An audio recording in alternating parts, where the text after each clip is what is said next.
صديقي، بما أن القناة متخصصة في تطوير الذات والتنمية الذاتية، فالخجل والحشمة كيمنعك دير بزاف ديال الحوايج في الحياة. داكشي علاش جا الوقت باش تحيد عليك هاد الحشمة وتغلب عليها، حيتاش الا ما عالجتيش هاد المشكل وخليتيه كيتطور بسببه غادي تفلت بزاف ديال الفرص. وتقدر انت اللي جالس دابا كتفرج في هاد الفيديو تكون فلتي بزاف ديال الفرص غير بسبب الحشمه ديالك، وما غاديش تمتع بزاف ديال الحوايج في الحياه. وعلاش لا تقدر تخرج ليك كاع على حياتك، وبسبب الخجل ما غاديش تقدر تهضر قدام مجموعه ديال الناس، وغتبقى مرعود غير بوحدك. شنو غايقولوا لك؟ كيفاش غادي نبان ليهم؟ نقدر ما نعجبهمش، والسوشيال سكيلز ديالك غادي يوليو زيرو. وبما ان بزاف منكم باغيين هذا الموضوع، فكنظن هذا هو الوقت المناسب باش ندير لكم هذا الفيديو على كيفاش تحيد الحشمه وتخلص منها للابد. وغنهضروا على شي حوايج اللي تقدر ديرهم وغيخليوك ما تحشمش بزاف. ولكن قبل ما نبداو هذا الشيء كامل بغيتكم ديروا جوج حوايج اللي ساهلين وفابور، وهي غادي دير لايك وغتمشي للتعليقات وغدير شي كومونتير باش هكا يوتيوب يقترح الفيديو على ناس اخرين باش نكبروا العائله. يلا نبداو. اولا خاصك تعرف صديقي علاش انت كتحشم، وفي هذا الفيديو ما غاديش نكون ظريف معاك بزاف، وما غاديش نقول لك الهضره اللي باغي تسمع، ولكن غادي نقول لك الهضره اللي خاصك تسمع. دراسات علميه تبتو ان 15% ديال الناس اللي كيتولدوا كيكونوا ميالين للخجل، حيت كيكون فرق صغير في العقل ديالهم مقارنه مع الناس العاديين. والدراسات كلهم اللي غادي نذكرهم في هذا الفيديو غادي تلقاهم في الديسكريبسيون او صندوق الوصف باش تا الا بغيتي تزيد تعمق في هذا الشيء. اغلب المرات الخجل كيكون بسبب التعامل ديال الوالدين معك، حيت الاباء اللي كيكونوا مزيرين ولادهم بزاف في الصغر، هذا الشيء كيخلي الدري ما يجربش بزاف ديال الحوايج في صغره، وهذا الشيء اللي غيدي بك الحشمه الزائده، وما غاديش تكتسب بزاف ديال السوشيال سكيلز. او يقدر بسبب الثقافه ديالك، فمثلا تعلمنا من الصغر اننا نحترموا الناس ونقولوا غير لكل شيء، وهذا الشيء اللي ربى فينا ديك العاده انك ما تقولش الراي ديالك الحقيقي، وان الراي ديالك ماشي مهم مقارنه مع ناس اخرين. وداك الشيء اللي كيؤدي مع الوقت انك ما قادر تعبر على الافكار ديالك بكل اريحيه. ولكن صديقي هذا ماشي عذر باش صافي ترتاح وتجلس مع راسك وتلوح اللومه على الوالدين وعلى لونطوراج ديالك. لا، حتى انت غادي يكون منك الغلط حيتاش كتفرج في هذا الفيديو دابا، يعني ما عندكش عذر انك ما تبدلش. وداك الخجل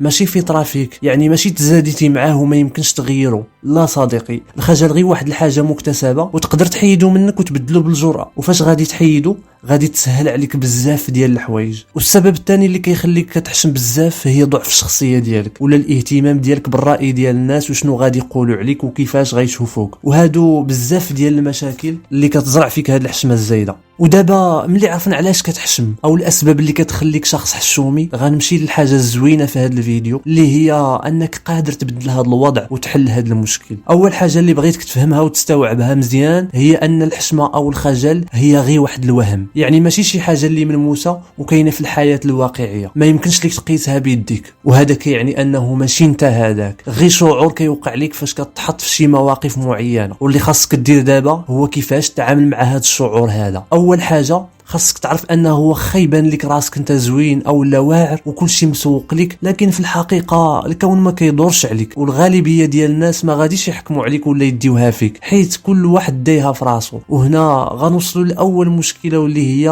انك كتهتم بالراي ديال الناس بزاف، كتخاف ولا كتحشم كيفاش غادي نبان، ولا الاحساس ديال الرفض وعدم الانتماء. فاول حاجه خاصك دير هي ما تبقاش تهتم بالراي ديال الناس عليك، حيت هما ما زايدين عليك والو باش تهتم بالراي ديالهم، وما تسناش اصلا يقولوها فيك زوينه. فاللي خلق هذا الكون وهضروا عليه بالخيب، فما بالك انت؟ هذه هي الطبيعه ديال البشر صديقي. باش يرفعوا من القيمه ديالهم خاصهم ولا بد ينقصوا من القيمه ديال الاخر، هكا كيحسوا بديك النشوه ديال الانتصار. وعلاش هما ما يحشموش وانت اللي خاصك تحشم ديما؟ وطبعا التغيير ما كيجيش في نهار ولا يومين، ولكن كياخد شويه ديال الوقت وخاصك تخدم عليه. وحتى حاجه ما كتجيش بالسهله صديقي، لا في هذا الموضوع ولا في مواضيع اخرين. فما توقعش انك غتفرج في هذا الفيديو صافي وغيتحل المشكل. لا صديقي، الحياه ماشي بهذه السهوله. فالحشمه ما تزرعتش فيك في نهار ولا يومين باش تحيدها في نفس المده. في هذا الفيديو وريتك الاسباب والمسببات وعطيتك الخريطه ديال الطريق، وانت خاصك تكمل هذا الطراجي بوحدك. واكيد الا كان عندك الاصرار في وقت قصير غادي تعالج هذا المشكل، وغتبدا غير بالحاجات الصغار، وكل مره كترفع التحدي. ودير في بالك انك ماشي غير كتحيد الحشمه، لكن راه كتبني الشخصيه ديالك. وهذه المقوله ما كرهتكش صراحه تكتبها وتعلقها في شي حيط في داركم، لحقاش غادي تنفعك بزاف في حياتك صديقي. فاصديقي ملي كتعالج اي مشكل فانت في نفس الوقت راه كتبني الشخصيه ديالك، والتغيير صديقي باختصار هو تبقى دير الحوايج الصغار بشكل صحيح وداوم عليها لمده محدده مسبقا. وما عرفتش دابا واش دوقتي بهذا المفهوم ديال التغيير ولا لا؟ الا مازال ما وصلكش رجع عاودو، لحقاش به غتبدل شحال من حاجه في حياتك. ونعطيك مثال باش تفهم مزيان. الا بغيتي تهضر بكل طلاقه قدام بزاف ديال الناس بلا ما تحس بالخجل والحشمه، خاصك تبدا بحاجه صغيره في الاول. بدا غير بصحابك، حاول تهضر قدامهم بكل اريحيه وبلا ما تحس بالحشمه. ومن بعد حاول تجربها في القسم ديالك، تهضر قدامهم بلا ما تحس بالحشمه. ومن بعد راه ممكن تهضر قدام مئات الناس وتجيك حاجه عاديه لانك طلعتي درجه درجه، ماشي غير جيتي وتلاحيتي قدام هذا العدد من الناس. فاي حاجه غديرها صديقي سير غير بالتدريج تا توصل للمبتغى ديالك. انا كان عندي نفس المشكل ديالك صديقي، كنت كنحشم بزاف، واللي زاد في هذا المشكل ان ملي كنتحط في هذه السيتوياسيون وجهي كيولي حمر بزاف، والناس كيلاحظوا هذا الشيء وكيزيدوا يشوفوا فيا، وهكا كنتمنى كون الارض تشقات وندخل غير باش نهرب من هذا الموقف. وملي كنت باقي كنقرا وخصوصا في المرحله الاعداديه كنت باسل شويه، ملي كندير شي زبله وكيقول الاستاذ شكون دار هذه الحاجه كلشي كيشوف فيا، عرفتي راه كنولي حمر لواحد الدرجه معيقه بزاف. وكاع الاساتذه عارفين عليا هذه القضيه، وباقي عاقل كنت كندوز الامتحان ديال كاتريان وجا عندي واحد الاستاذ